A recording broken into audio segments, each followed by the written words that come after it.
আজকে আবারও চলে এসেছিলাম আসানসোল উৎসবের আপডেটের সাথে।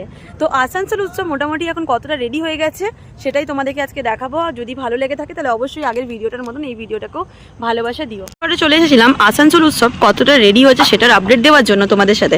তো দেখো, আসানসোল উৎসবে যে ব্যানারের ওপরটা হয় সেটা মোটামুটি অনেকটাই এই পোর্শনে লাগানো হয়ে গেছে। আর এদিকে ফুড স্টলগুলো পরপর হয়, তো ফুড স্টল দেখতে পাচ্ছি অনেকটাই প্রায় কমপ্লিট। ফুড স্টলটা মোটামুটি কমপ্লিট হয়েই গেছে, দেখতেই পাচ্ছ তোমরা। আর এই সাইডের ওপরে যে পার্টটা হয় না, এই যে ওপরের যে পার্টটা মানে বৃষ্টি যাতে না পড়ে, ব্যাকগ্রাউন্ডের কথা আমি বলছি না, ওপরের পার্টটা মোটামুটি সব জায়গাতেই দেখছি কমপ্লিট হয়ে গেছে। যদিও আর বেশি দিন সময় নেই, কারণ আজকে তো হয়ে গেল 28শে নভেম্বর। তো তার মধ্যে কাজটা অনেকটাই কমপ্লিট হয়ে গেছে। আমি বলেছিলাম সেকেন্ড আপডেট অবশ্যই তোমাদের সাথে শেয়ার করব।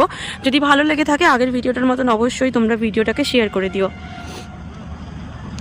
শুধু স্টেজটা এখানটাতে বাকি আছে। প্ল্যাটফর্ম এবং যেগুলো ফুড স্টলে খাবারের টেবিলটা যেরকম করে রেডি করা হয় আমরা